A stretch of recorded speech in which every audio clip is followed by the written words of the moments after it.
When the stranger looked up from the table, the billionaire froze, because he recognized something impossible. He came back to a house everyone had forgotten. For years, the place had stood silent, windows dusty, porch broken, memories buried in the walls. But when he pushed open the door, something stopped him cold. Light flickered inside the kitchen. The smell of warm food filled the air, and sitting at the table was a stranger who somehow knew this house better than he did. The street hadn't changed much. Marcus Reed stood on the cracked sidewalk and stared at the house that used to be his whole world. The narrow two-story building leaned slightly to one side, its faded siding chipped and weathered by Detroit winters. A rusted chain hung loosely on the gate, and the front porch sagged under years of neglect. Across the street, a liquor store flickered with neon light, casting red and blue shadows across puddles on the asphalt. Somewhere down the block, a bus hissed to a stop. Music drifted faintly from a passing car, then disappeared into the night. Marcus shifted the strap of his worn backpack and exhaled slowly. He hadn't stood here in 15 years. The air smelled like rain and cold metal. Late autumn had already crept into the city, and the wind carried a quiet bite. He pulled the collar of his jacket higher and stepped toward the gate. It squealed when he pushed it open. He paused for a moment on the walkway, staring up at the porch light that had long ago stopped working. The windows were dark. Dust clung to the glass like a permanent fog. This house used to feel warm, back when his mother was alive, back when the kitchen smelled like soup and bread every night, and strangers knocked on the door asking for help. Marcus could still hear her voice sometimes. "If we have enough to eat, Marcus, then someone else probably doesn't." Angela Reed believed that with her whole heart, even when they barely had enough themselves. He stepped onto the porch. The wooden boards groaned under his weight. The sound echoed strangely in the quiet street. Marcus pulled a small flashlight from his pocket and clicked it on. The beam cut through the darkness as he reached for the doorknob. For a second, he hesitated. This was the first time he'd come back since the bank took the house after his mom passed. He'd been 22 then, broke and angry and working 3 jobs just to survive. He never had the courage to return. Until tonight. Marcus turned the knob. The door resisted at first, stuck from years of disuse. Then suddenly, it gave way with a long, dry creak that echoed through the empty hallway. Dust floated through the beam of his flashlight. The smell hit him immediately. Old wood, stale air, time. Marcus stepped inside. The floor groaned softly beneath his boots. The hallway looked smaller than he remembered. The wallpaper had peeled away in long, curling strips. The family photos that once lined the walls were gone, leaving pale squares where frames had hung. His flashlight swept slowly across the room. Broken chair, collapsed shelf, a coat rack leaning sideways. Everything felt frozen in time. Marcus moved carefully down the hallway. Every step stirred more dust into the air. His breathing sounded louder than it should. Outside, a car drove past, headlights briefly flashing through the cracked window beside the stairs. Then the darkness returned. Marcus stopped halfway down the hall. Something felt wrong. He frowned. The house should have been completely dark, completely silent. But as he stood there, he noticed something that made the back of his neck tighten. Light. A faint yellow glow leaked across the hallway floor. Marcus slowly lowered his flashlight. The glow was coming from the kitchen. That didn't make sense. The electricity to this house had been shut off for years. Marcus took a step forward, then another. The floor creaked softly under his weight as he moved toward the kitchen doorway. The yellow light grew stronger with each step, spilling out into the hallway like warm candlelight. His heart started to beat faster. Someone was inside. He could hear something now. A faint movement. A chair shifting. Marcus swallowed and tightened his grip on the flashlight. The rational part of his mind tried to explain it away. Maybe a squatter. Maybe someone from the neighborhood using the place to stay warm. But another thought crept in behind it. What if it wasn't someone harmless? He reached the edge of the doorway. The yellow light from an old kitchen lamp illuminated the worn linoleum floor. Marcus leaned slightly forward and looked inside. For a moment, his mind struggled to understand what he was seeing. Because sitting quietly at the small kitchen table, the same table his mother used to serve dinner at every night, was an elderly man. The stranger looked to be in his 70s. He wore a dark wool coat that looked expensive, the kind of coat you didn't usually see in this neighborhood. His silver hair was neatly combed, but his posture carried a tired heaviness, like someone who hadn't slept in days. A single cup sat on the table in front of him, empty. The man lifted his head slowly. His eyes met Marcus's. They were calm, almost relieved. Neither of them spoke for several seconds. The silence stretched between them like a wire pulled tight. Marcus finally cleared his throat. You lost or something?" The old man studied Marcus carefully. Then he gave a small, tired smile. "No," he said quietly. His voice carried the smooth tone of someone well-educated, but it was edged with exhaustion. "I suppose you could say, I found exactly where I meant to be." Marcus blinked. He stepped fully into the kitchen now, the beam of his flashlight lowering as he took in the scene. The lamp on the counter glowed softly, plugged into an extension cord that ran toward the hallway. Someone had clearly set it up deliberately.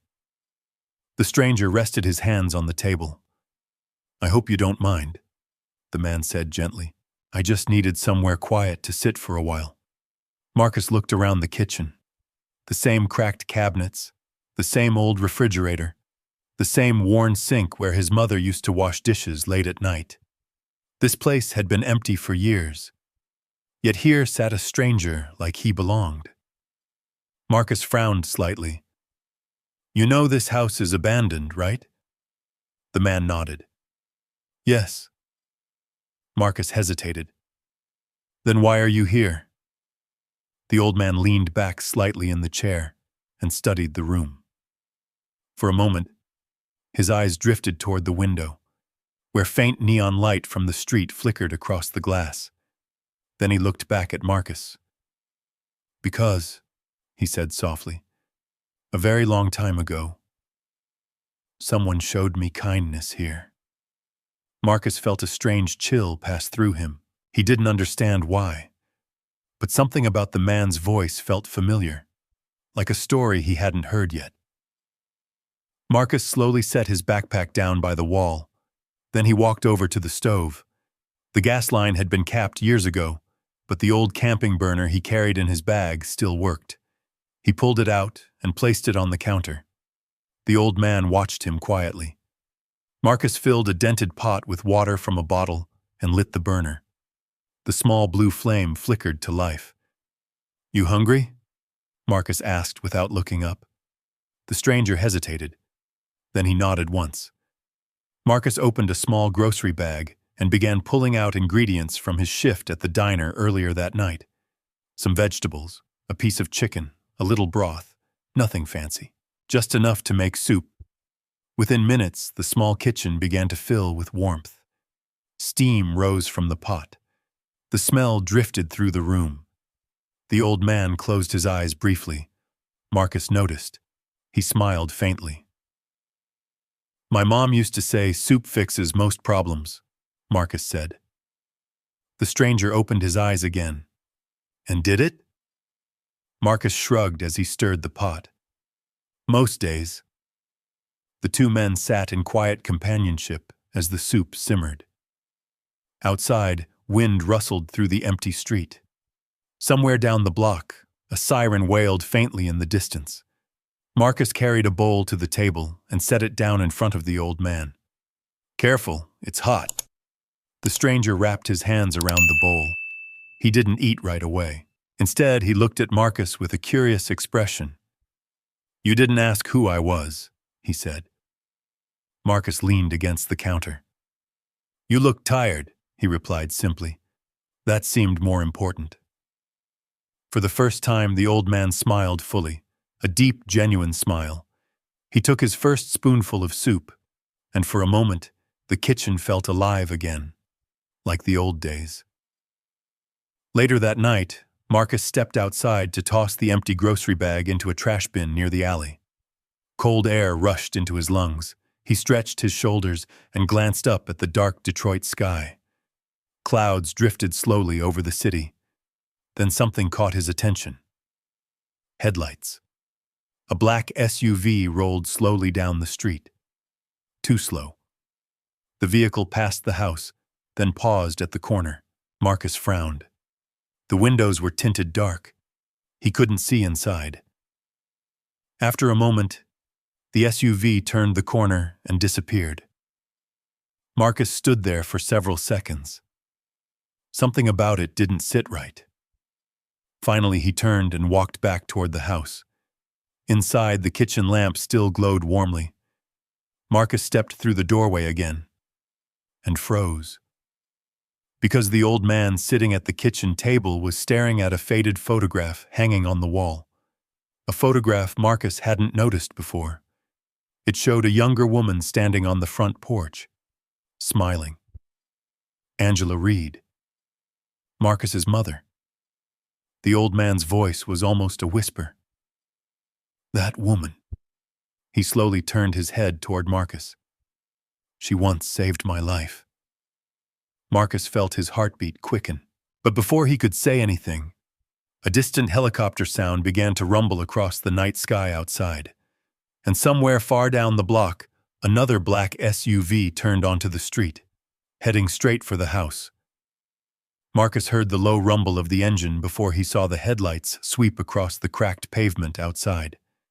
The sound rolled slowly through the quiet neighborhood like distant thunder. He stood frozen in the kitchen doorway for a moment. Detroit nights were rarely quiet, but this felt different. The street outside his childhood home usually belonged to tired buses, old pickup trucks, and the occasional police cruiser drifting past. Black SUVs didn't come here, not unless something serious was happening. Marcus stepped toward the front window and lifted the edge of the curtain just enough to look outside. 2 vehicles now. The first SUV slowed near the corner again, its headlights washing pale light across broken fences and trash bins. The second one turned onto the block behind it. Both vehicles moved with careful patience, like they were searching. Marcus let the curtain fall. A strange tension settled into his chest. Behind him, the old man at the kitchen table finished another spoonful of soup. He didn't seem startled by the noise outside. If anything, he looked thoughtful. Marcus turned back toward him. "You expecting company?" Marcus asked.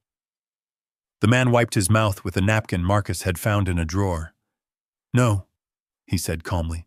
His voice held a softness that didn't quite match the situation. Marcus studied him for a moment. The stranger's coat alone probably cost more than Marcus made in a week at the diner. The leather shoes were polished, even though the rest of the man looked worn down from travel.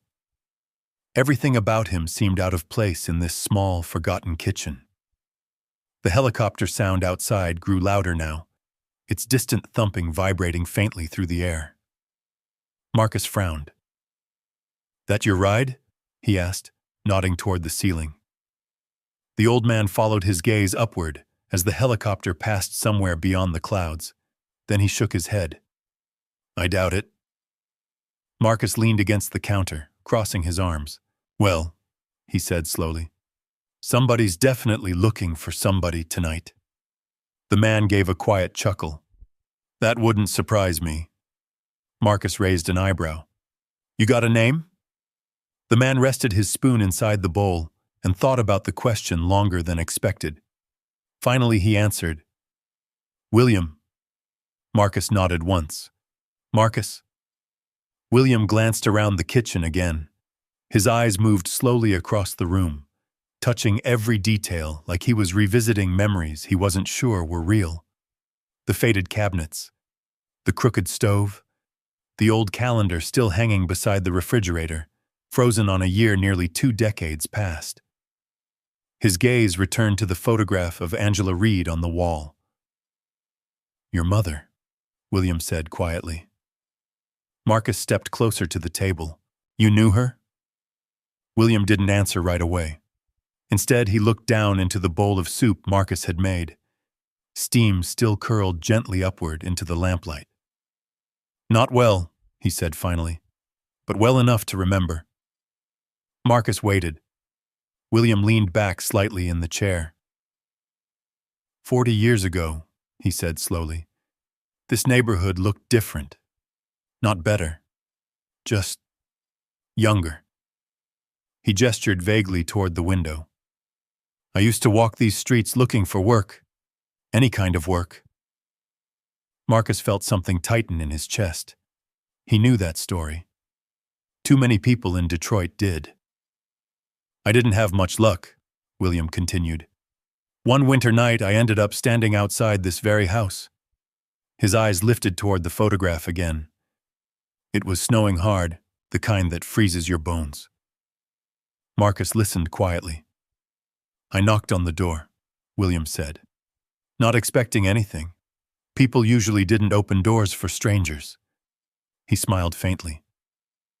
"But your mother did." Marcus felt warmth spread through him. That sounded exactly like Angela Reed. "She invited me inside," William said. "Gave me a bowl of soup.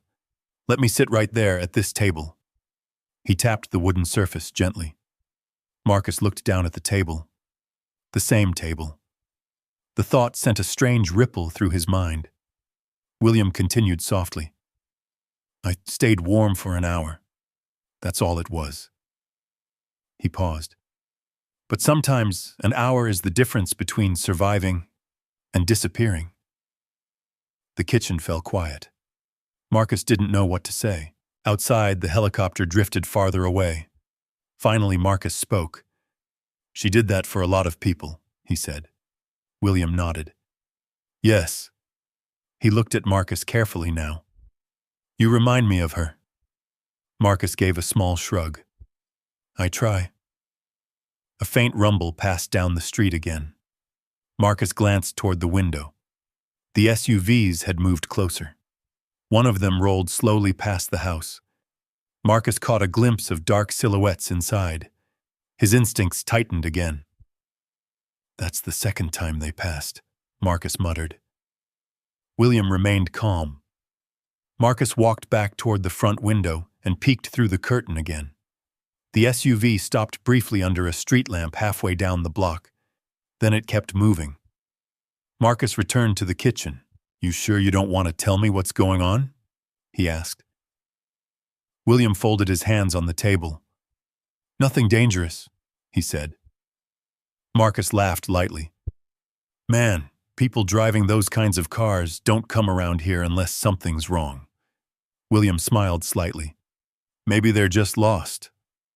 Marcus didn't look convinced. The old floor creaked as he moved toward the sink and rinsed the soup pot.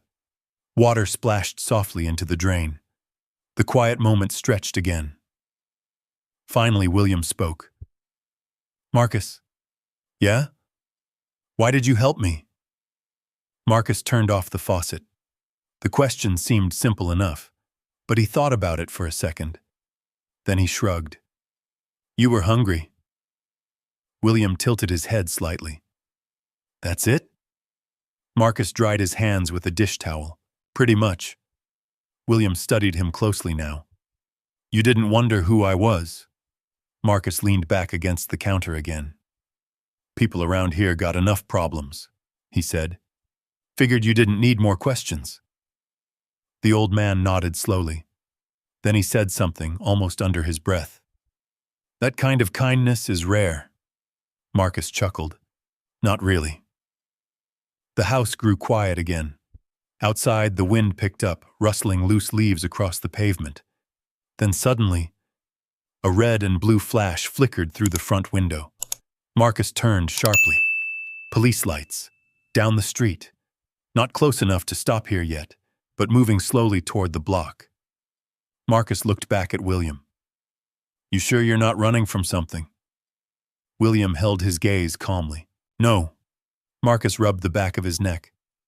"Well," he muttered, "Detroit sure picked a weird night for you to show up." William looked toward the photograph one more time. "I didn't pick the night," he said quietly. "Just the house." Marcus followed his gaze. The photograph of Angela Reed glowed softly under the kitchen lamp. For a moment, neither man spoke. Then, a voice crackled faintly from somewhere outside. Marcus stepped toward the window again. A police cruiser rolled slowly onto the block now, its radio loud enough to hear through the thin glass. Static. Then a dispatcher's voice. "Continuing search for missing tech executive William Whitmore. Last seen 3 days ago leaving downtown Detroit." Marcus froze.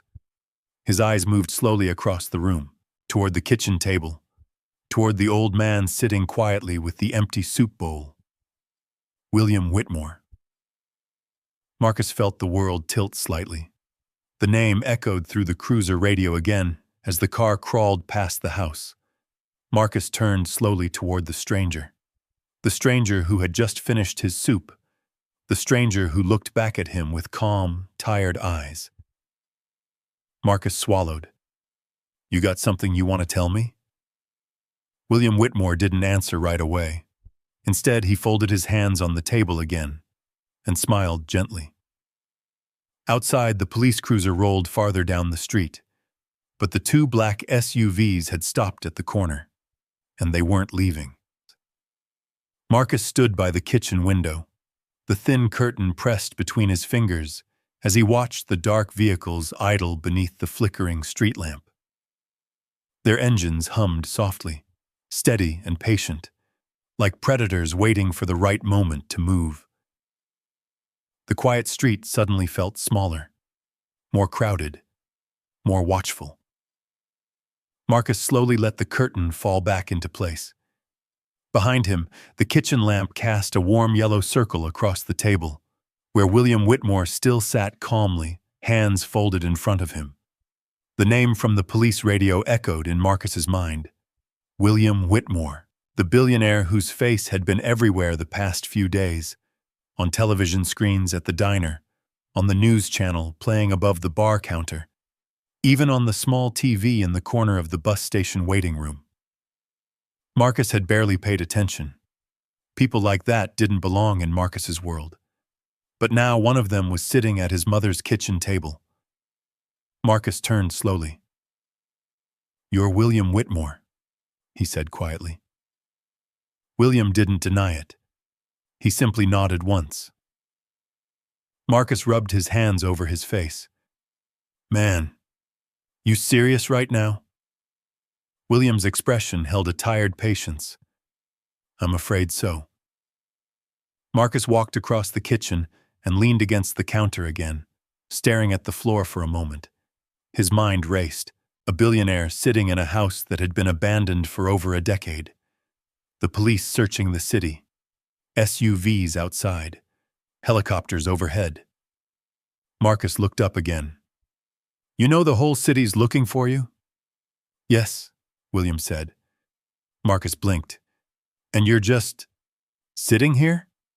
William gave a faint smile. For the moment. Marcus laughed softly under his breath, shaking his head. "That's crazy." The old man didn't argue. Outside, the rumble of the SUVs remained constant. Marcus walked back to the window and glanced out again.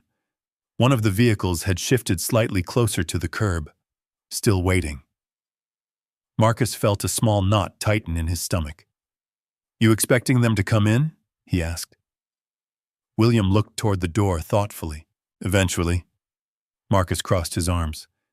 "Well, if they're security or something, they're doing a pretty lousy job." William chuckled softly. "They're probably trying not to attract attention." Marcus raised an eyebrow. "Too late for that." Just then, headlights from a passing car swept across the house again, and the light revealed something Marcus hadn't noticed before. Movement on the sidewalk, across the street. Two neighbors had stepped outside. Mrs. Delgado from the corner house stood in her robe, peering curiously toward Marcus's porch. Next to her, a younger man leaned against a mailbox, squinting at the parked SUVs. Marcus sighed. Word traveled fast in this neighborhood, especially when something strange happened. Within minutes, more curtains would start moving, more people would start watching. Marcus stepped away from the window. "You might have picked the worst possible house to hide in," he said. William raised an eyebrow. "Why is that?" Marcus gestured toward the street. "Because everybody around here notices everything." William looked amused by that. "I've noticed." Marcus walked back toward the kitchen table and sat down across from him. For a moment, neither spoke. The quiet between them carried a strange weight now. Marcus studied the man carefully. On the news, William Whitmore always looked polished and confident. Sharp suits, bright conference rooms, flashing cameras. But the man sitting in front of him looked different. Older, more tired. His coat was wrinkled. His shoulders slumped slightly, like someone who had walked a long road alone. Marcus finally asked the question, lingering in his mind. "Why'd you come here?" William didn't answer right away. Instead, he glanced again toward Angela Reed's photograph on the wall. "She was kind," he said quietly. Marcus followed his gaze. "My mom?" William nodded. "She gave me a bowl of soup once when I had nothing." Marcus smiled faintly. "That sounds like her." William turned back to him. "I wanted to see the place again." Marcus frowned slightly. "After 40 years?" William's eyes softened. "Sometimes it takes that long to remember what matters." The floor creaked suddenly from the front hallway. Marcus looked toward the sound, then toward the window again.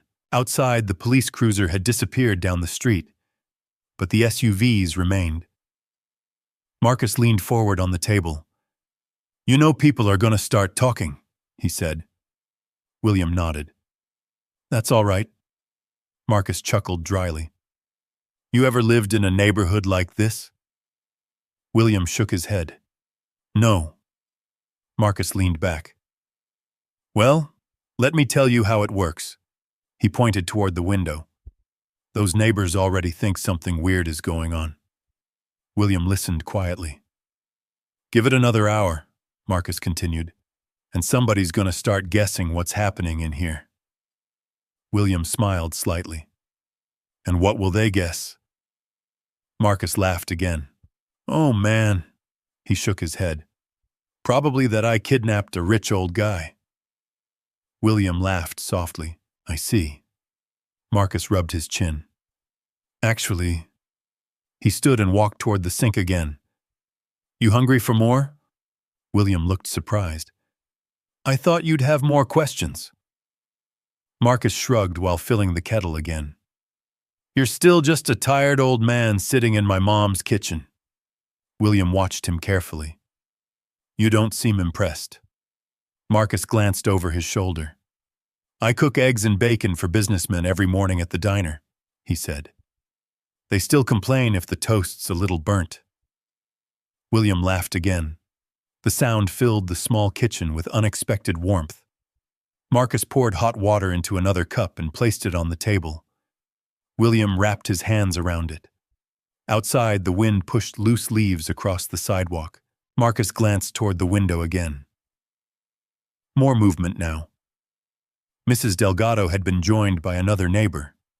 Two teenagers stood farther down the street, pointing toward the SUVs. Marcus sighed. "Yep," he muttered. "What?" Marcus gestured toward the window. "Neighborhood watch just started." William leaned slightly to look. The scene outside looked almost comical. People pretending not to stare while clearly staring. William smiled faintly. Curious people. Marcus nodded. That's one word for it. Suddenly, footsteps approached the front porch. Marcus's head snapped toward the door. A moment later, knock, knock. Not loud, but firm. Marcus stood still. Another knock followed. William remained calm at the table. Marcus walked slowly toward the hallway. The wooden floor creaked with every step. When he reached the door, he paused, then opened it halfway. Standing on the porch was Mrs. Delgado. Her gray hair was wrapped in a scarf, and she wore thick slippers. Behind her, two neighbors lingered near the sidewalk, pretending not to listen. Mrs. Delgado looked Marcus up and down. "Marcus Reed?" she said. Marcus forced a polite smile. "Evening, Mrs. Delgado." Her eyes shifted toward the house interior. "Everything all right in there?" Marcus nodded. "Yep." She leaned slightly sideways, trying to see past him. "You got company?" Marcus hesitated.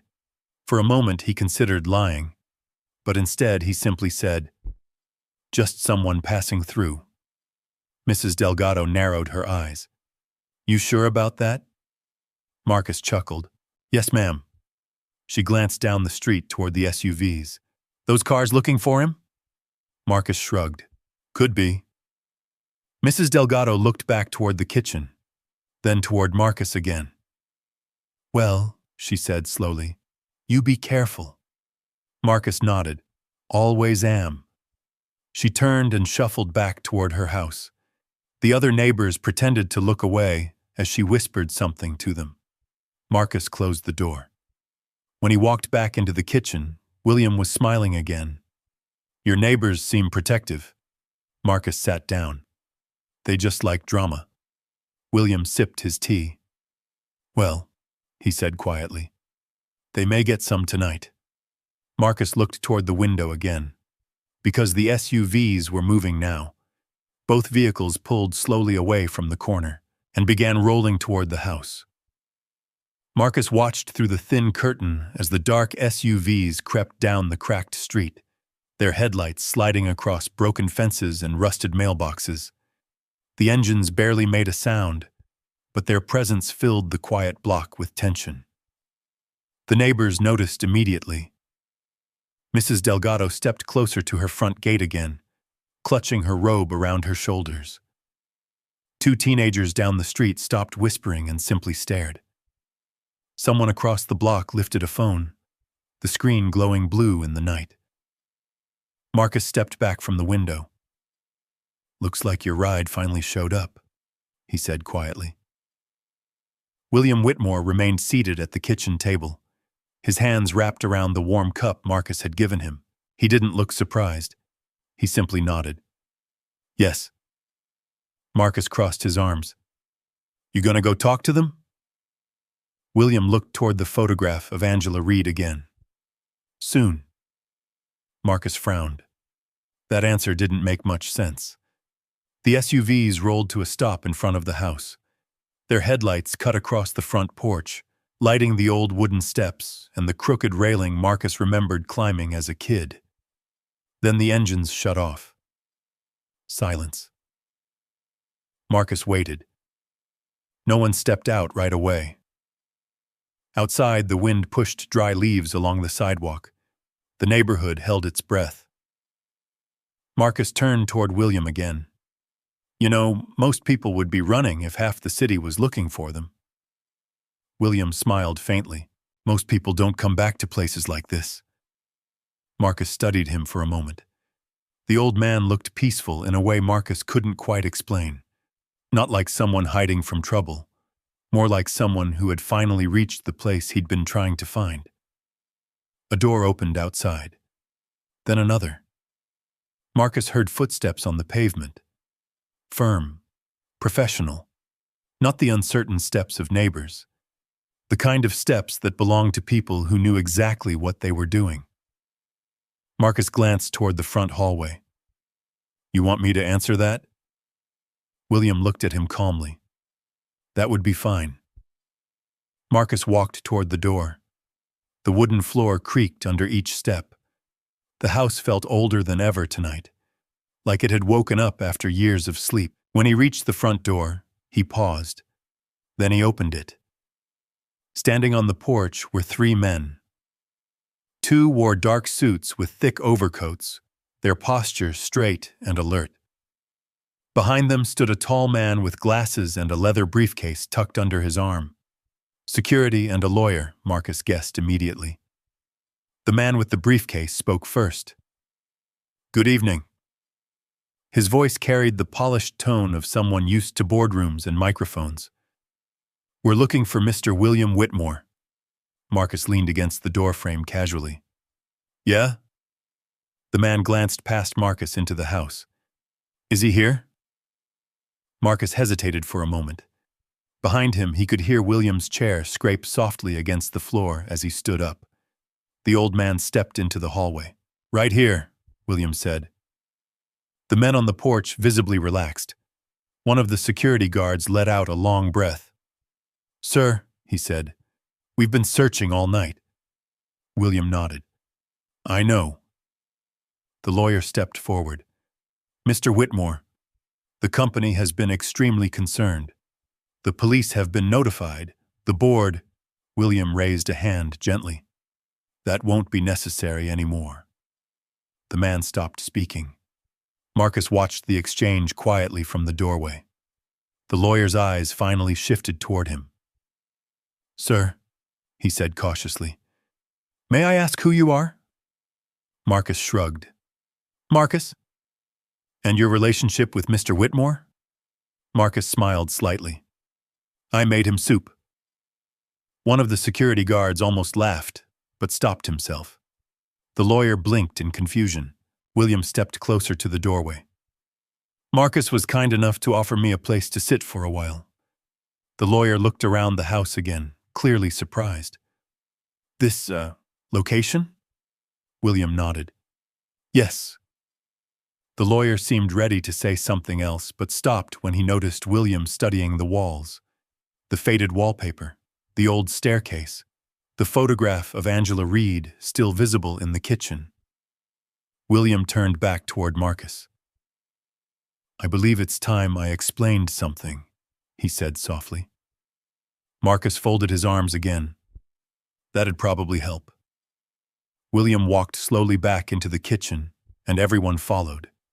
The security guards stood near the doorway, watching quietly. The lawyer remained by the counter. Marcus leaned against the fridge. William stopped beside the table and looked up at Angela Reed's photograph again. "You asked earlier why I came here," he said. Marcus nodded. "Yeah." William pointed gently toward the picture. "That woman once saved my life." The room fell silent. The lawyer frowned slightly, confused. Marcus felt a strange warmth move through his chest. "My mom?" he asked. William nodded. 40 years ago." The old man's voice softened as he spoke. "I was young, broke, sleeping in abandoned buildings just to stay warm." Marcus didn't move. "The night I knocked on this door," William continued, "I hadn't eaten in 2 days. He glanced at the table. She gave me soup." Marcus smiled faintly. "That sounds like her."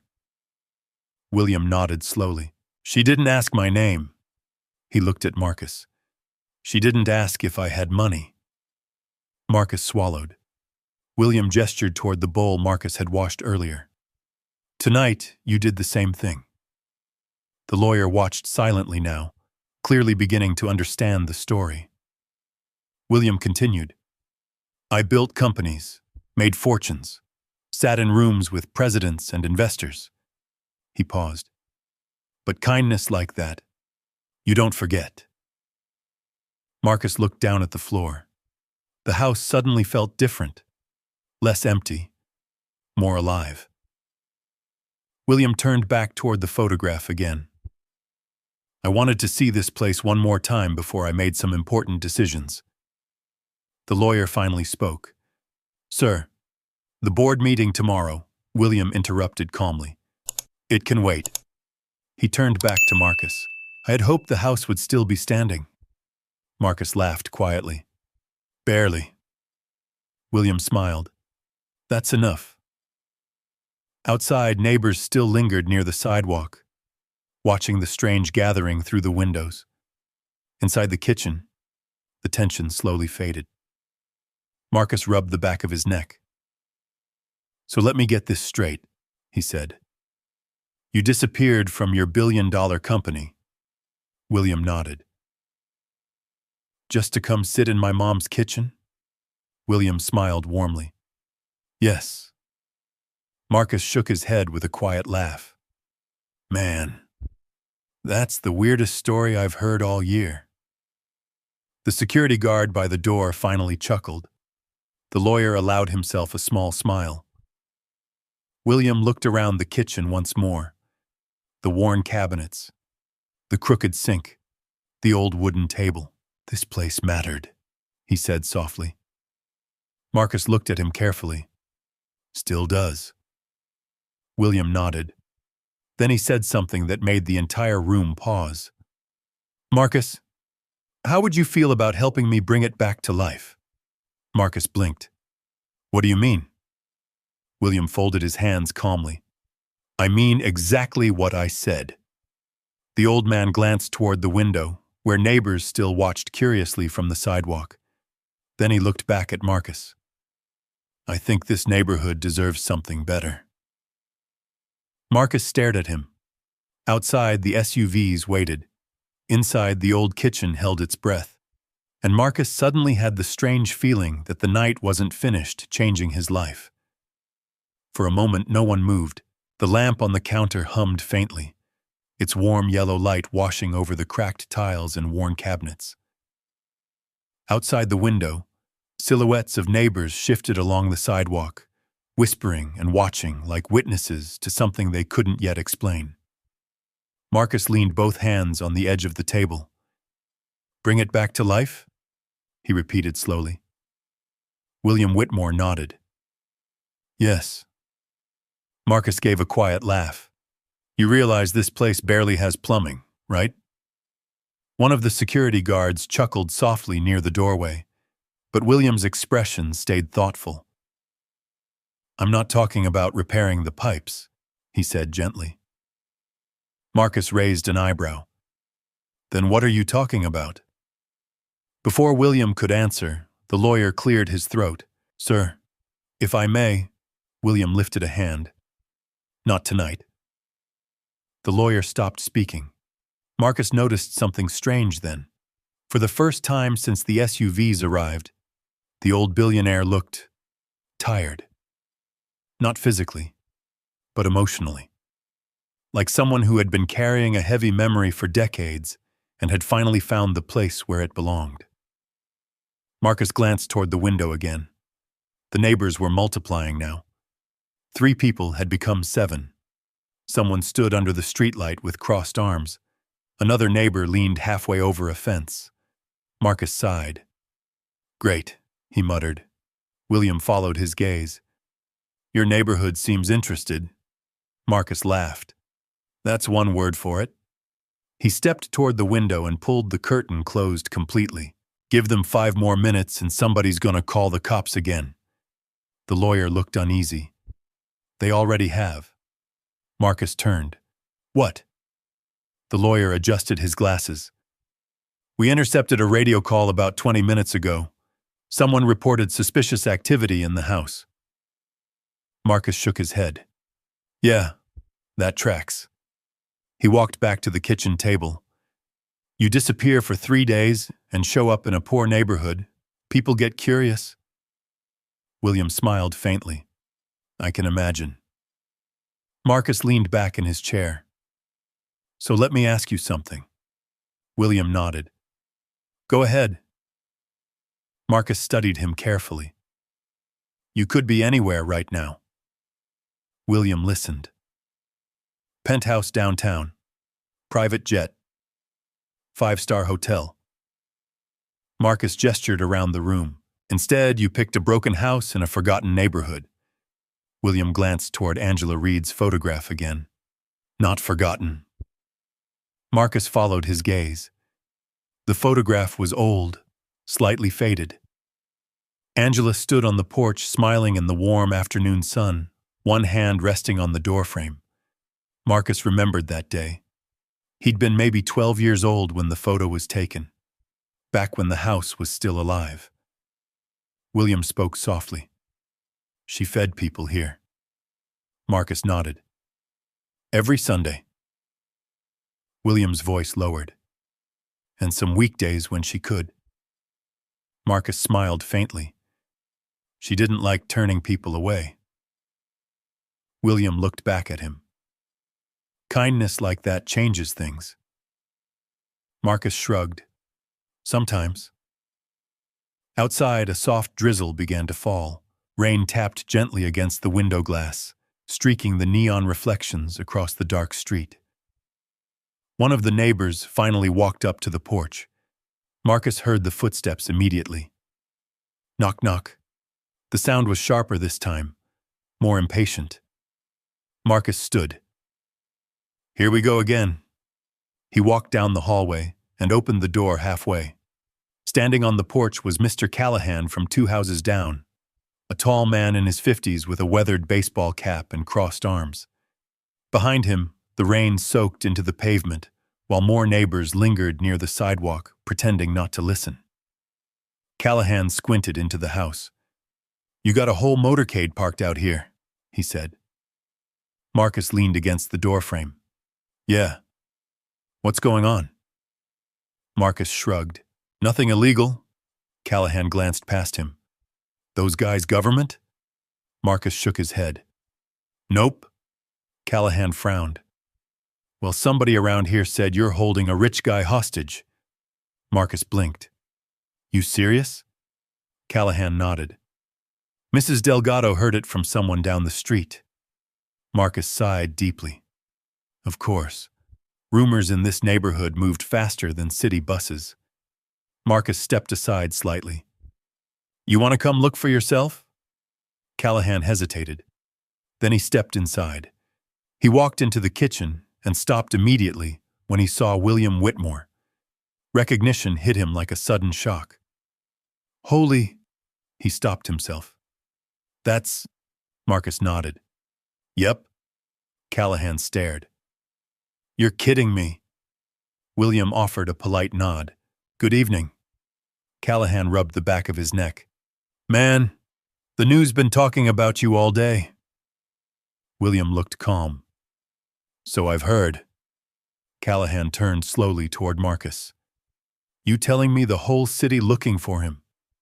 And he's just sitting here eating soup? Marcus smiled slightly. Pretty much. Callahan laughed under his breath. That's the wildest thing I've heard all year. Outside, the rain picked up a little. Callahan glanced back toward the street. People gonna talk about this for weeks. Marcus nodded. They already are. Callahan studied William for another moment. Then something in his expression softened. Well, he said quietly, if Angela Reed was alive, she'd probably do the same thing. Marcus felt a small warmth in his chest. William nodded slowly. Yes, he said. I believe she would. Callahan walked back toward the door. I'll tell the neighbors to relax. Marcus chuckled. Good luck with that. Callahan stepped onto the porch again. The door closed. The house fell quiet once more. Rain tapped steadily against the roof. Marcus returned to the kitchen and sat down again. The security guard still stood near the doorway, silent and watchful. The lawyer checked his phone. William looked thoughtful. Marcus leaned forward slightly. You still haven't answered my question. William looked up. Which one? Marcus gestured around the room. What exactly do you mean by bringing this place back to life? William folded his hands slowly. For 40 years, he said, I've carried the memory of what your mother did. Marcus listened. She gave a hungry man a warm meal, William continued. She didn't ask who I was. Marcus nodded quietly. And tonight, William said, you did the same thing. Marcus shrugged again. That's just how I was raised. William smiled gently. That's exactly why I'm here. Marcus waited. The rain outside softened again, turning into a light mist that blurred the streetlights. William leaned forward slightly across the table. I think this neighborhood deserves more than memories. Marcus frowned. What do you mean? William glanced toward the window, toward the dark street filled with tired houses and quiet struggles. I mean schools that stay open. He paused. Community kitchens that feed people. Another pause. Safe places for children to grow. Marcus stared at him. That sounds expensive. William smiled. I've been fortunate. Marcus shook his head slowly. You're serious? William nodded. Yes. Marcus leaned back in his chair. For the first time that night, the weight of what was happening began to sink in. Outside, the rain washed over the street. Inside the old kitchen, the air felt different, like something larger had just begun. Marcus looked around the room, the worn cabinets, the cracked tiles, the photograph of his mother watching silently from the wall. Then he looked back at William Whitmore. You really think this place could matter again? Marcus asked quietly. William met his eyes. I know it can. And for the first time since stepping through that old door, Marcus started to believe him. The rain softened outside, falling into a steady rhythm against the roof and the cracked window panes. The old house seemed to settle around them, as if the walls themselves were listening. Marcus leaned back in the chair and looked around the kitchen again. For years he had avoided this place. Too many memories. Too many reminders of the life that slipped away when his mother died and the bank took the house. But tonight, for the first time, the room didn't feel empty. It felt like it was waiting. William Whitmore stood slowly from the table, his joints moving carefully, the way older men do when they've lived long enough to carry the weight of time in their bones. He walked toward the window and looked out at the street. The SUVs were still parked along the curb, their dark shapes blending into the wet pavement. The security guards shifted slightly, waiting. Marcus noticed something then. Despite the expensive suits, the professional posture, the quiet confidence, none of them looked relaxed. They looked worried, like men who had spent the last 3 days searching for something important. Marcus rubbed his chin. You really had people running around the whole city looking for you, he said. William nodded slightly. That happens when you disappear. Marcus gave a quiet laugh. You picked a heck of a place to disappear to. William glanced toward the photograph of Angela Reed again. Yes, he said softly. I suppose I did. The lawyer stepped forward carefully, lowering his voice. Mr. Whitmore, the board meeting tomorrow morning is extremely important. The acquisition vote— William raised a hand. I know, but it can wait. The lawyer hesitated. Marcus watched the exchange quietly. He had no idea what acquisition vote meant, but he could tell it mattered. The lawyer's voice lowered further. Sir, the company's future is on the line. William looked toward the rain outside the window. So is the future of this neighborhood. The lawyer fell silent. Marcus leaned forward again. You serious about that? He asked. William turned back toward him. I am. Marcus let out a slow breath. Man. He shook his head with a soft laugh. I was just trying to give you a bowl of soup. William smiled. And that's exactly why you're the right person to help. Marcus opened his mouth to respond. Then suddenly a loud crackle of static burst through the night outside. Everyone turned toward the window. The police cruiser had returned. It rolled slowly down the street again, tires splashing through the shallow puddles. The radio inside the cruiser was loud enough to hear through the rain. Continuing search for missing tech executive William Whitmore. Marcus froze. The voice continued through the speaker. Last confirmed sighting downtown Detroit 3 days ago. Authorities are asking residents to report any suspicious activity. The cruiser crawled past the house. The officer inside didn't even glance toward the porch. Just another old, abandoned building on a long list of forgotten properties. Marcus watched the car disappear down the block. Then he slowly turned toward William. Guess the whole city's looking for you. William nodded calmly. Yes. Marcus shook his head. And you just walked into a place like this. William stepped closer to the kitchen table again. This place matters, he said. Marcus sighed. You keep saying that. William looked him directly in the eyes. Because it does. The rain outside grew heavier again for a moment, drumming softly against the roof. Marcus stared at the photograph on the wall. Angela Reed, smiling from another time. He remembered the smell of soup filling the house on winter nights, remembered strangers sitting at that same table, remembered his mother saying the same thing every time someone thanked her. We just help people when we can. Marcus swallowed. He turned back toward William. You really think this neighborhood could change? William nodded. Yes. Marcus stood up slowly. He walked toward the window and pulled the curtain aside. Across the street, Mrs. Delgado was still standing near her gate under an umbrella. 2 teenagers lingered near the sidewalk, pretending to scroll their phones while clearly watching the SUVs down the block. A few more porch lights had turned on. The neighborhood had woken up. Marcus looked at the broken sidewalks, the boarded-up houses, the empty corner store. This place been struggling a long time, he said quietly. William stepped beside him. I know.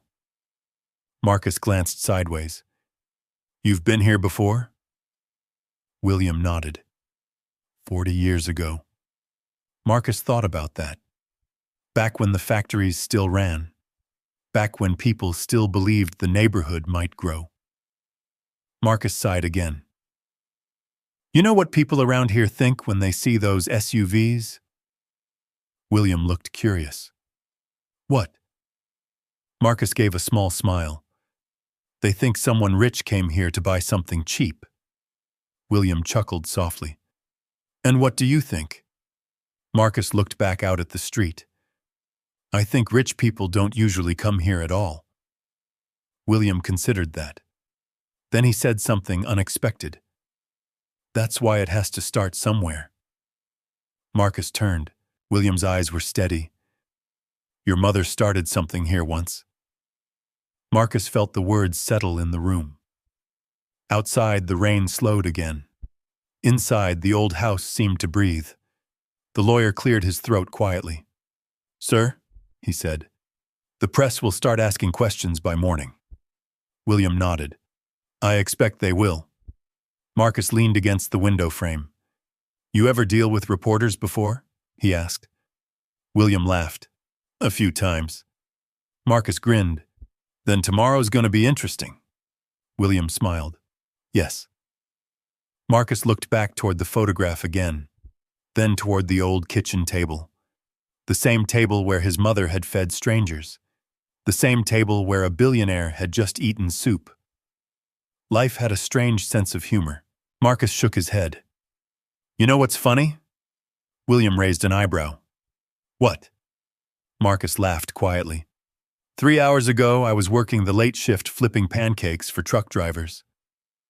William smiled. And now? Marcus gestured around the room. Now the whole neighborhood thinks I kidnapped a billionaire. The security guards chuckled softly. Even the lawyer allowed a small smile. Marcus walked back to the table and sat down again.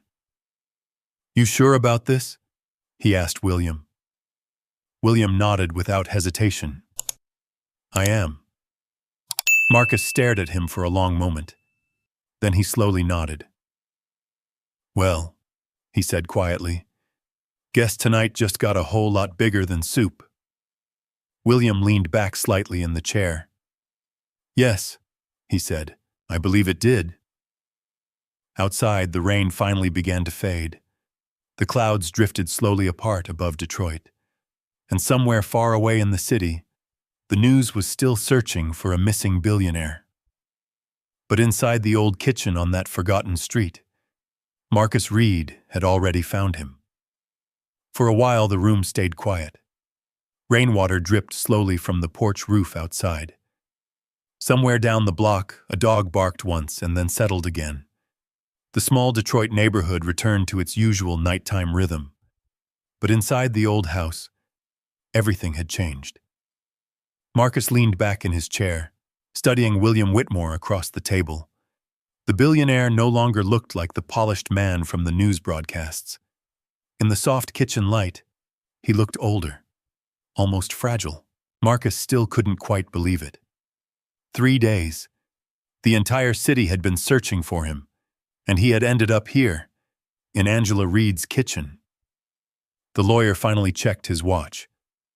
Sir, he said quietly, it's nearly midnight. William nodded. I'm aware. The board members are already asking questions. William didn't seem worried. Tell them I'll be back in the morning. The lawyer hesitated. That may not satisfy them. William gave a small smile. They'll survive one night without me. Marcus chuckled softly. Man, I wish my boss talked like that.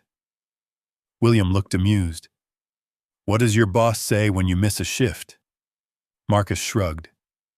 He says, Marcus, you're fired. Even the security guards laughed at that. The tension in the room eased slightly, but outside something was changing again. Marcus noticed the glow first. Red, blue, reflecting faintly off the wet pavement. He walked back to the window and lifted the curtain slightly. Another police cruiser had turned onto the block, and behind it, 2 more vehicles. This time they weren't SUVs, news vans. Marcus let out a slow breath. Well, he muttered. What? Marcus pointed toward the street. Looks like the circus found us. William stepped beside him. Across the street, the neighbors were already gathering again. Cameras began to appear from the back of the vans. Tripods, bright lights, reporters climbing out into the drizzle. The quiet neighborhood suddenly buzzed with activity. Marcus shook his head. That didn't take long. The lawyer sighed. I was afraid of that. William remained calm. Marcus watched the reporters setting up their equipment. You planning to talk to them? William shook his head. Not tonight. Marcus lowered the curtain again. Good idea. The security guards moved toward the front hallway, preparing themselves. Outside, camera lights flickered against the wet street like lightning. Marcus walked back toward the kitchen table. You know something funny? He said. William looked up. What? Marcus smiled slightly. 3 hours ago, nobody cared this house even existed. William nodded. And now? Marcus gestured toward the window. Now it's the most interesting address in Detroit. William chuckled quietly. The old kitchen seemed almost too small for everything happening around it. Marcus sat down again. You ever think about what would have happened if my mom didn't answer that door? William's expression softened. I have. Marcus nodded. Because I have. He looked at the photograph again.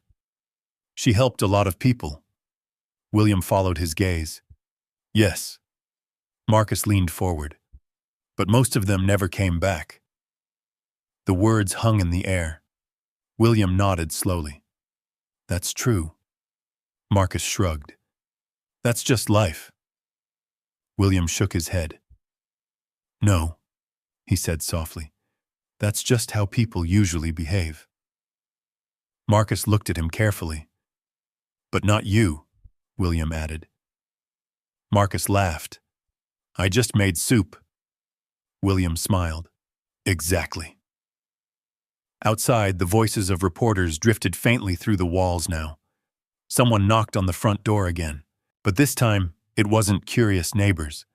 The security guard opened it halfway and spoke briefly with someone outside. Then he returned to the kitchen.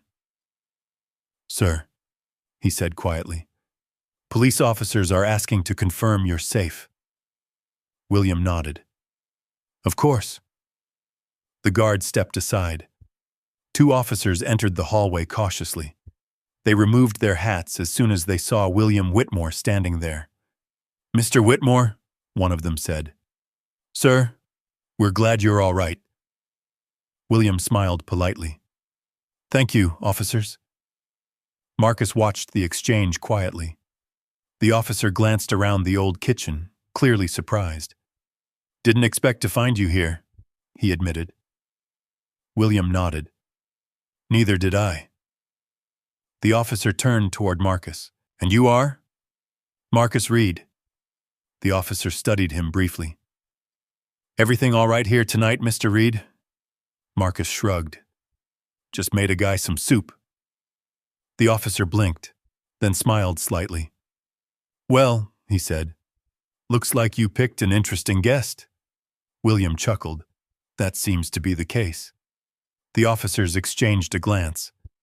"Sir," the second officer said, "the department's been searching non-stop since your disappearance." William nodded. "I appreciate the effort." The officer hesitated. "Media's outside now." "Yes," William said calmly. "I noticed." The officer looked at Marcus again. "You did the right thing helping him." Marcus shrugged again. "Just being neighborly."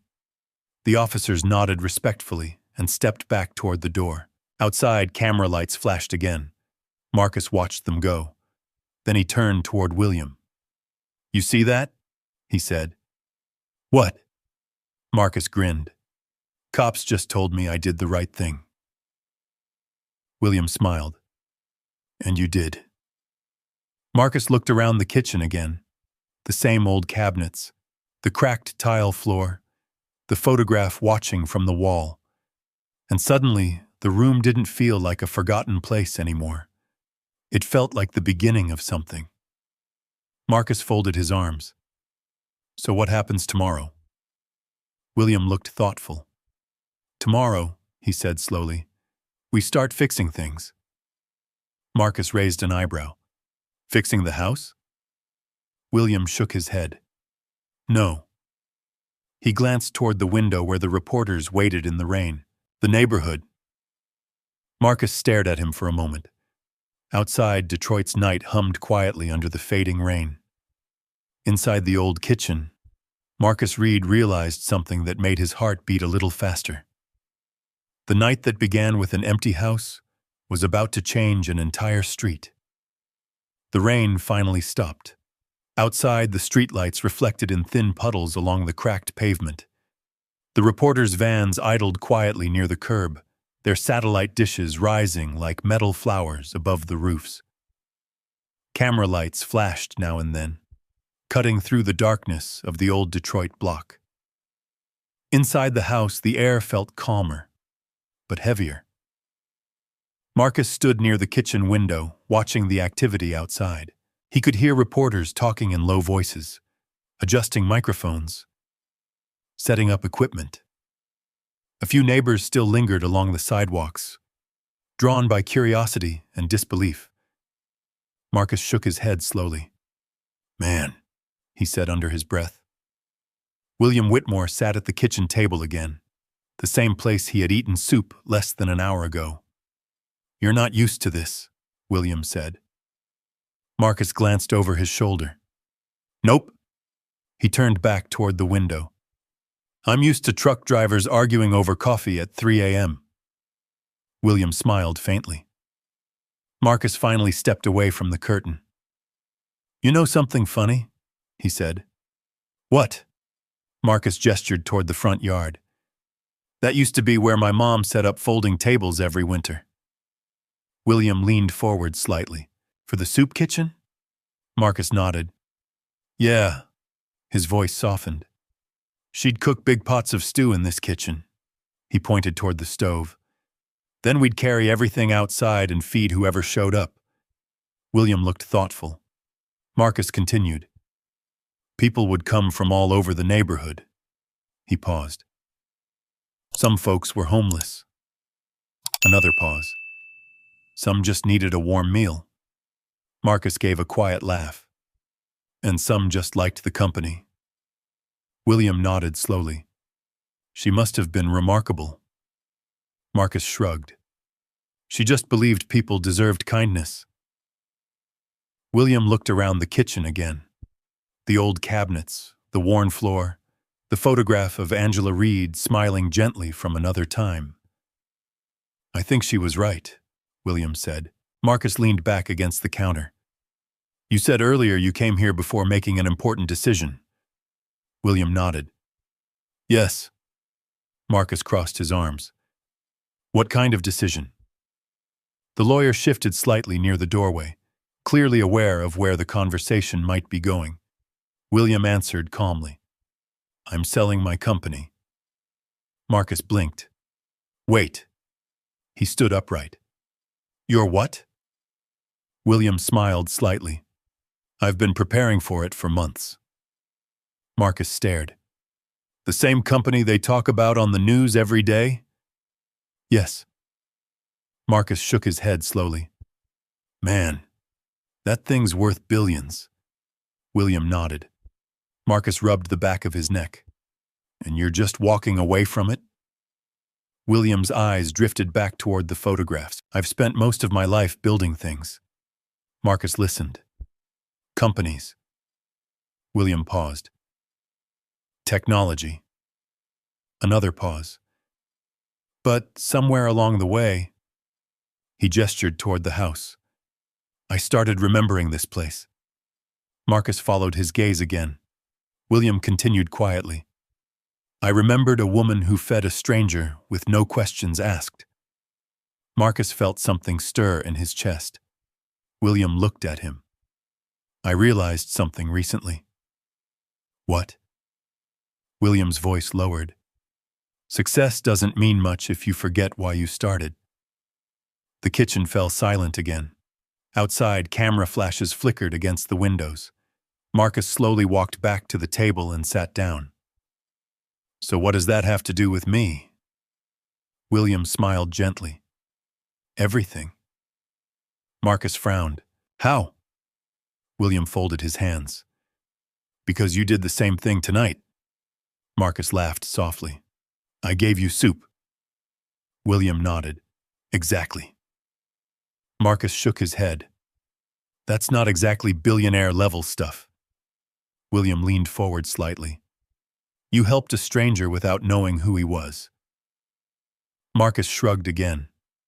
That's how my mom raised me. William's eyes warmed.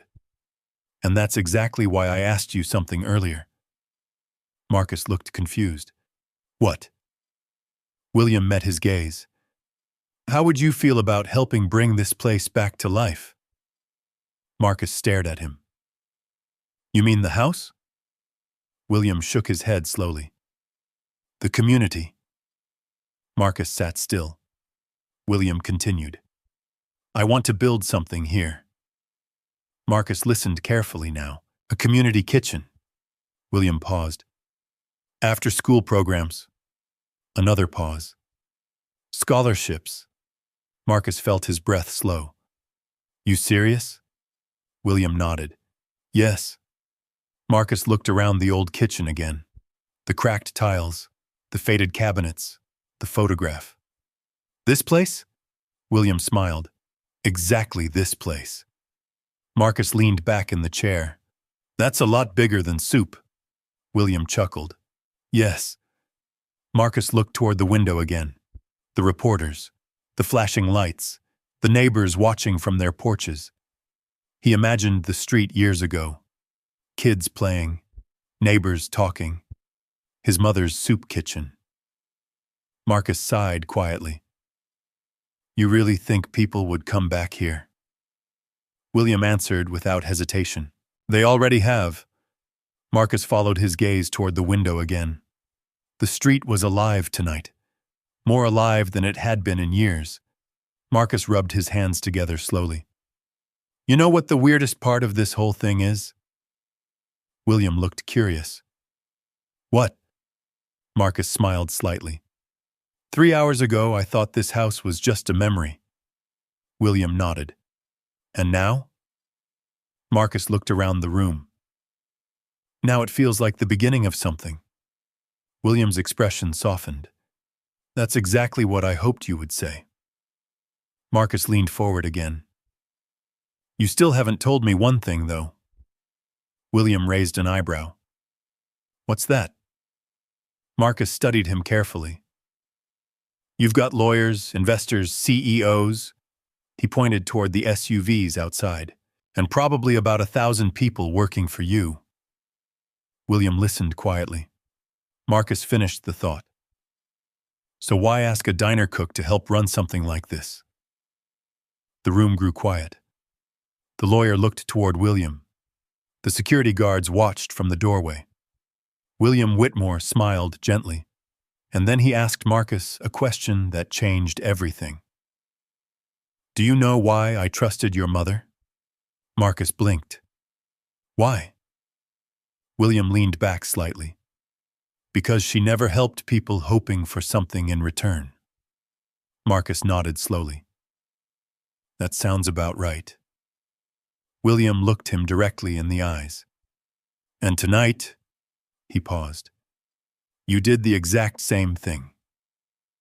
The old kitchen fell silent again. Marcus looked down at the table, then back at William, and for the first time that night, he realized something that made his heart beat faster.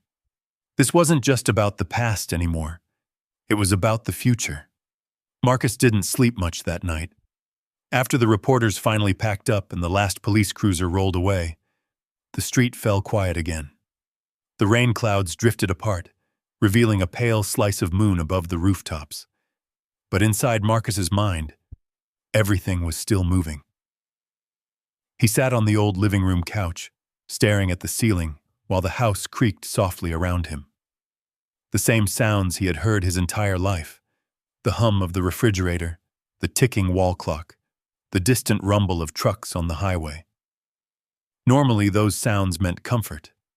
Tonight they felt different, because somewhere in the house, a billionaire was sleeping in the guest room his mother used to keep ready for strangers.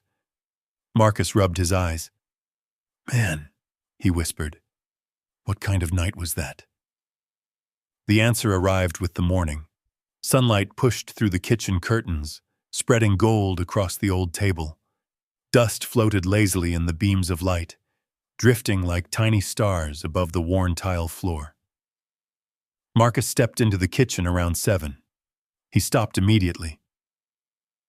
William Whitmore was already awake. The billionaire stood at the sink, sleeves rolled up, carefully rinsing 2 coffee mugs. Marcus leaned against the doorway. You know, he said slowly, if the news cameras saw this, Wall Street might panic. William glanced over his shoulder. Why? Marcus grinned.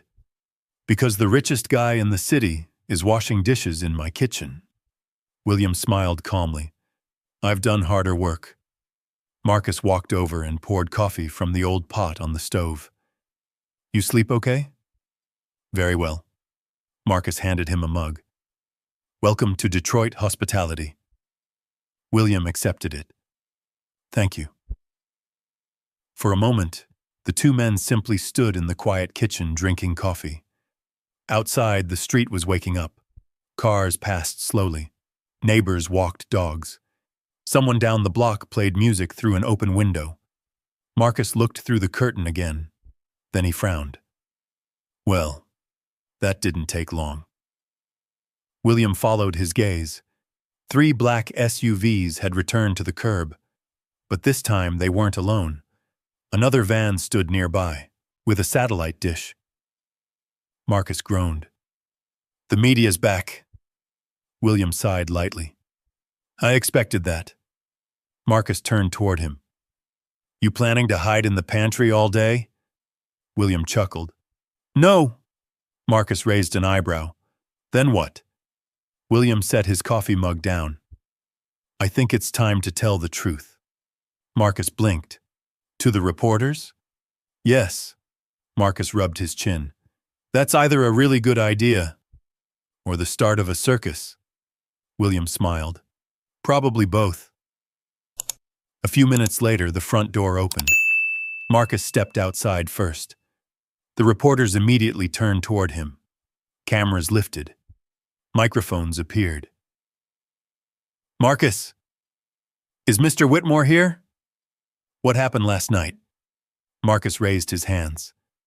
Easy, folks. He pointed toward the porch. You'll get your answers.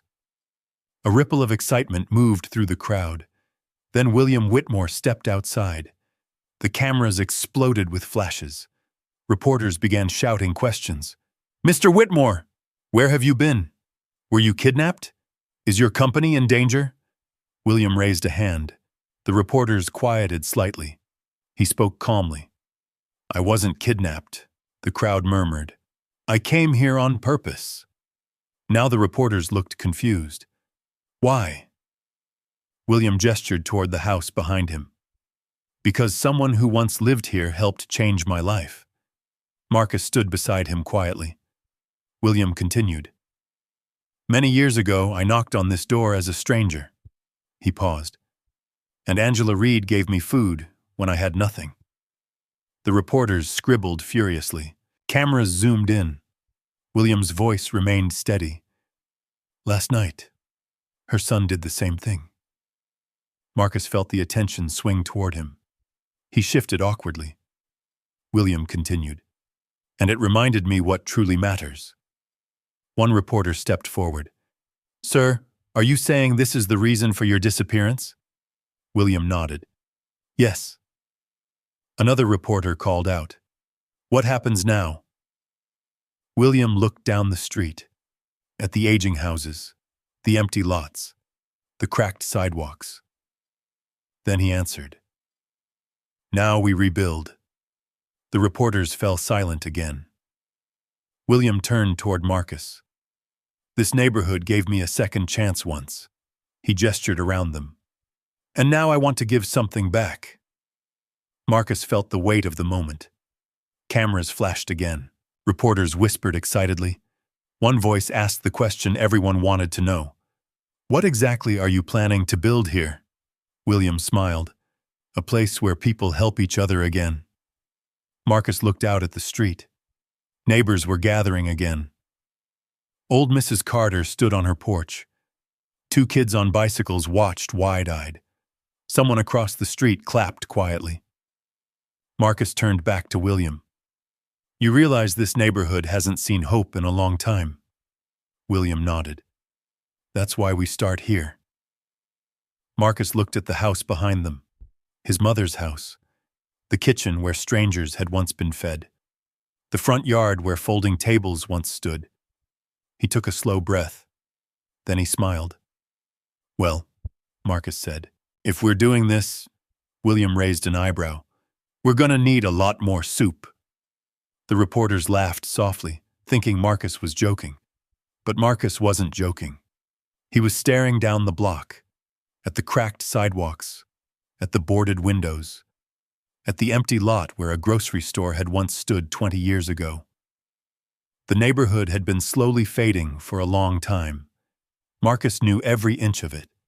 He had grown up riding a bicycle on these streets, played basketball against rusted garage doors, walked to school with kids who had long since moved away. Now many of those houses stood quiet. Some were abandoned. Some had been sold to distant investors who never visited. But for the first time in years, the street felt alive again.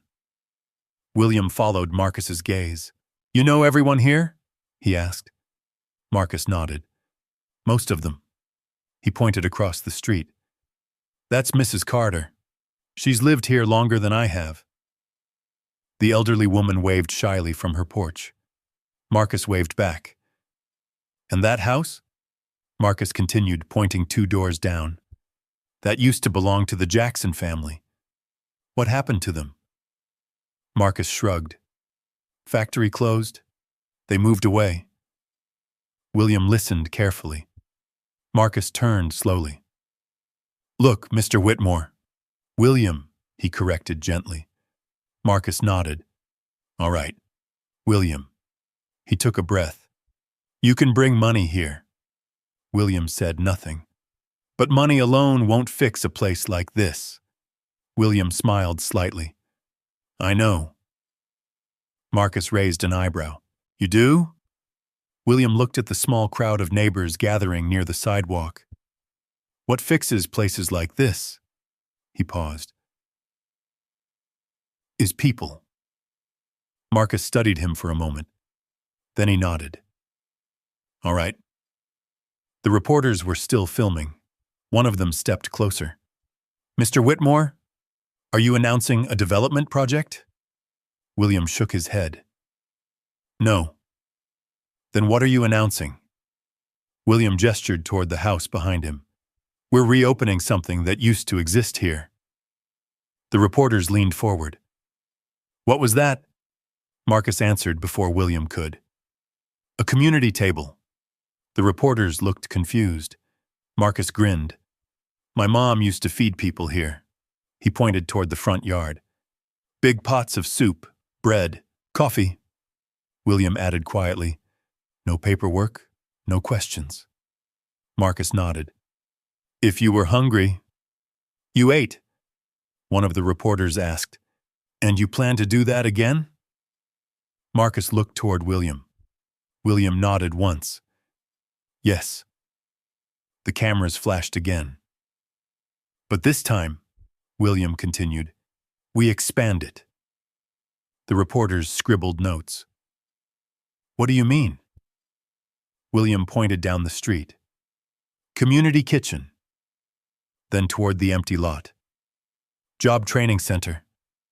Then toward the school building visible 2 blocks away. "After-school programs." Marcus slowly smiled. William turned toward him. "And scholarships for kids who want to stay here and build something." The neighborhood had grown quiet again. Even the reporters seemed surprised. A man from the crowd stepped forward. It was Mr. Lewis, who ran the small repair shop on the corner. "You serious about that?" he asked. William nodded. "Yes." The older man looked around the street, then back at William. "We've heard promises before." Marcus nodded slowly. "That's true." William didn't argue. Instead, he turned toward the house again. "Then let's start small." Marcus watched him. "How?" William smiled. "With soup?" Marcus laughed. "All right." He walked toward the porch steps. "Then let's do this the old way." William raised an eyebrow. "The old way?" Marcus nodded. "Knock on doors." The reporters looked confused again, but Marcus was already moving. He crossed the street first. Mrs. Carter opened her gate before he even reached it. "I saw you on the news this morning," she said. Marcus chuckled. "Yeah, that's been weird." She looked toward William. "That really him?" Marcus nodded. "Yep." Mrs. Carter folded her arms. "Well." She looked toward the old house again. "Your mama would have liked this." Marcus's smile softened. "Yeah," he said quietly. "I think she would." Across the street, William watched the scene unfold. The lawyer stepped beside him. "Sir," he said carefully, "this is going to become very public." William nodded. "I know. Investors will ask questions." William smiled faintly. "Let them." The lawyer studied the street. Children had begun riding their bicycles again. Neighbors were stepping outside. Someone brought out folding chairs. The block felt different already. The lawyer shook his head slightly. "Sir, you could build this anywhere in the country." William looked at the house again, then at Marcus talking with neighbors across the street. "That's true." "Then why here?" William answered quietly. "Because this is where someone believed in me when I was nobody." The lawyer said nothing. William watched Marcus laughing with the neighbors. Then he said something that made the lawyer pause. And because the right person is already here. Across the street, Marcus turned and called out, "Hey, William!" William walked over. Marcus pointed down the block. "We got about 12 people already." William smiled. 12? Marcus nodded.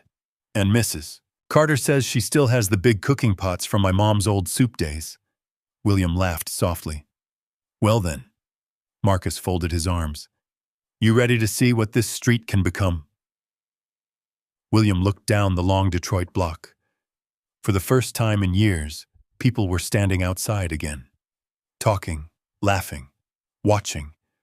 Hope was small, but it was there. William nodded slowly. "Yes." Marcus grinned. "Good." Then he clapped his hands together. "Because if we're doing this right," he pointed toward the house, "we're going to need a bigger kitchen." The neighbors laughed, not loudly, but the kind of laugh people make when hope feels unfamiliar. Marcus stood in the middle of the street with his hands on his hips, looking at the old house the way a contractor studies a building before tearing down a wall. Except Marcus wasn't planning to tear anything down. He was imagining what it could become. William stepped beside him. "You're already redesigning it in your head, aren't you?" Marcus didn't deny it. "Front yard tables right here," he said, pointing toward the grass. "Cooking stations in the back." He turned toward the house. "And that kitchen?" William waited. Marcus smiled. "We double it." William laughed quietly. "You move fast." Marcus shrugged. "If you're going to feed a neighborhood, you don't think small."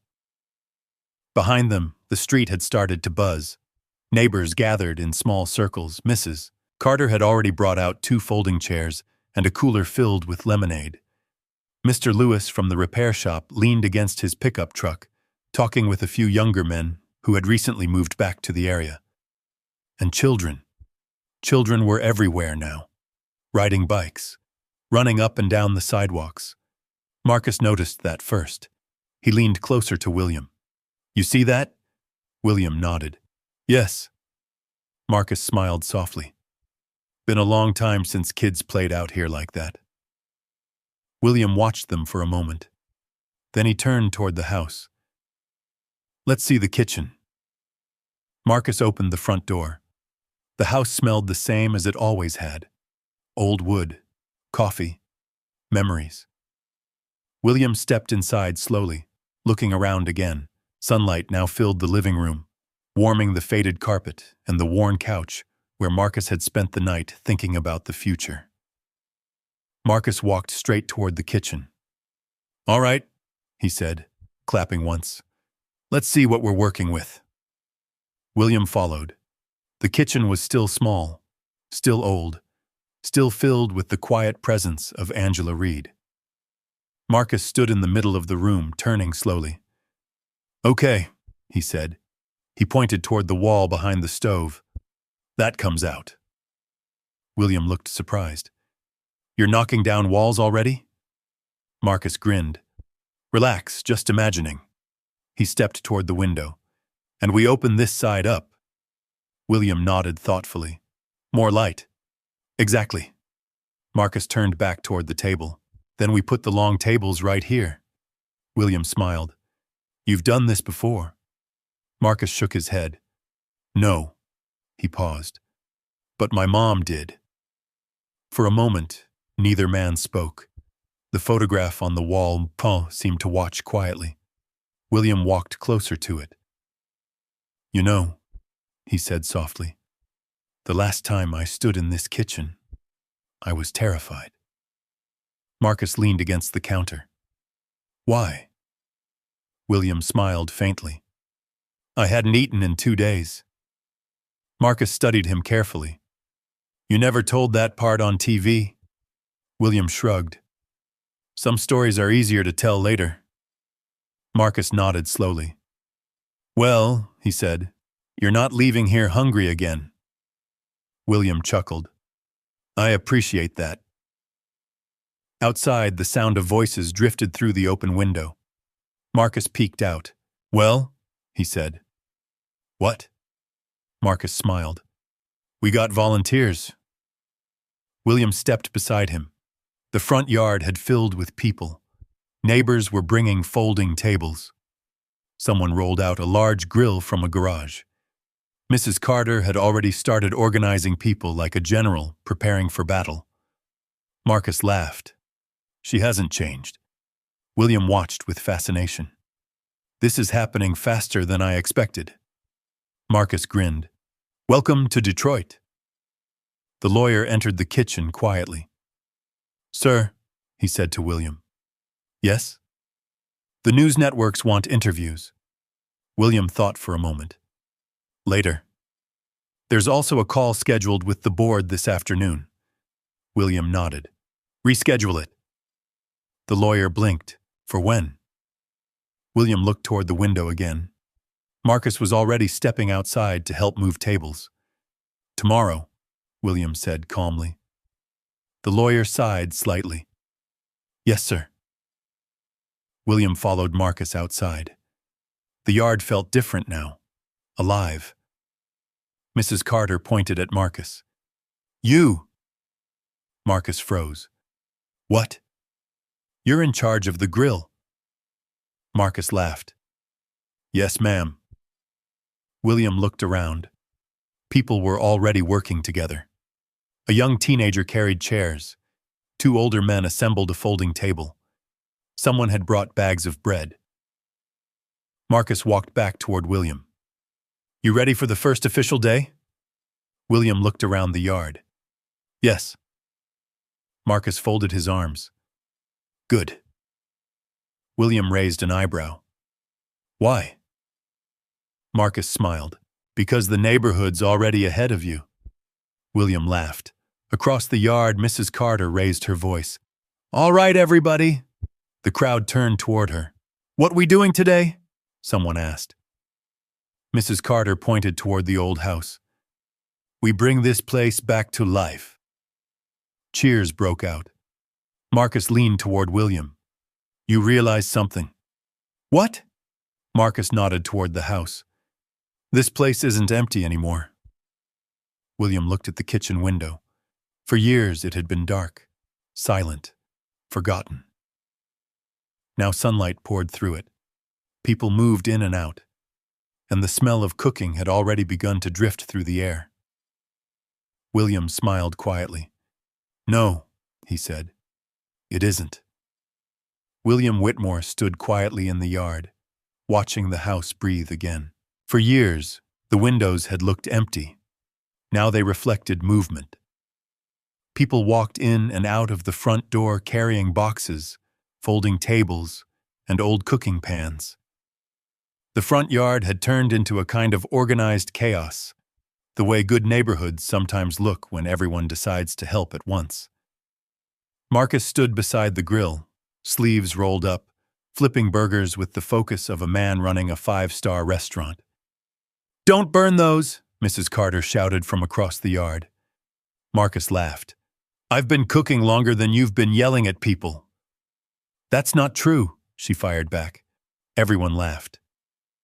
William watched the scene with a quiet smile. The lawyer stepped beside him again, still holding his phone.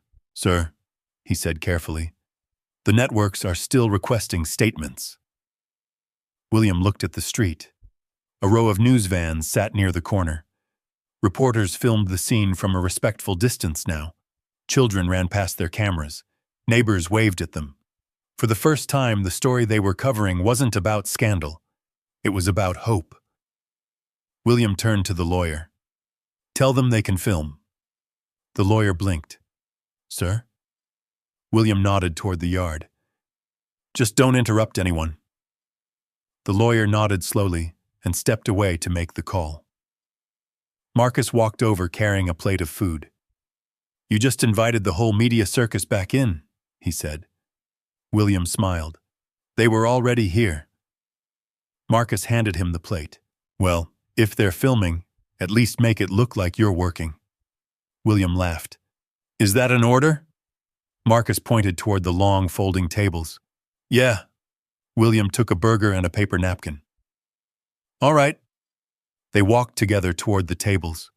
The yard now looked like something from a neighborhood festival. Children sat in small groups eating sandwiches. Two elderly men played dominoes near the sidewalk. Mrs. Carter poured lemonade into plastic cups like a proud commander overseeing her troops. Marcus leaned closer to William. You know what's funny? What? Marcus nodded toward the crowd. Half these people didn't even talk to each other last week. William watched them. Neighbors who had lived side by side for years were suddenly laughing together. Someone turned on music from a portable speaker. A young boy dribbled a basketball near the driveway. William nodded slowly. Sometimes people just need a reason. Marcus pointed toward the house. My mom used to say food does that. William smiled. She was right. Across the street, a reporter approached carefully. Mr. Whitmore? William turned. Yes? Can I ask you one question for the broadcast? William glanced at Marcus. Marcus shrugged. Go ahead. The reporter lifted her microphone. Sir, people want to know why you came back here. William looked at the house, then at the crowd, then at Marcus. He spoke calmly. Because kindness has a long memory. The reporter waited. William continued. Years ago, a woman in that house helped a stranger who had nothing. He paused. Last night, her son did the same thing. Marcus looked down slightly, embarrassed by the attention. William gestured toward the tables. And today, this entire neighborhood showed up. The reporter smiled. So what do you call this project? William thought for a moment. Marcus answered first. It's not a project. The reporter looked curious. Then what is it? Marcus pointed toward the long tables filled with food and people. It's just dinner. Laughter rippled through the crowd. William nodded. Yes. He looked down the street again. The same street that had once looked tired and forgotten. Now people filled it. Talking. Eating. Laughing. Living. William spoke quietly. Sometimes the smallest table, he paused, can feed the biggest future. The reporter lowered her microphone slowly. Marcus leaned toward William. You're getting good at speeches. William chuckled. I had a good teacher. Marcus looked toward the photograph hanging inside the kitchen window. Angela Reed seemed to smile softly from the wall. The afternoon sun warmed the street. Kids played basketball. Neighbors shared food. The reporters filmed quietly. And the old house that once stood empty had become the heart of the block again. Marcus raised his plastic cup. To my mom, he said. William lifted his cup as well. To Angela Reed. The neighbors echoed the toast. To Angela. Marcus smiled as the voices filled the street. The table was long. The food was simple. But the street felt full again. And sometimes, that was more than enough. If this story meant something to you, I'd love to hear from you. Right now, drop a simple 1 in the comments if you believe one small act of kindness can still change someone's life. Or comment 0 if you think the world needs more people like Marcus and his mother. You can also tell me where you're watching from. I read the comments, and I love seeing this community grow from all over the world. And if stories like this move you, stories about ordinary people doing extraordinary things, make sure you subscribe to the channel and turn on the bell. Because the next story might remind you of someone you know, or maybe even someone you used to be. Until the next one, take care of each other.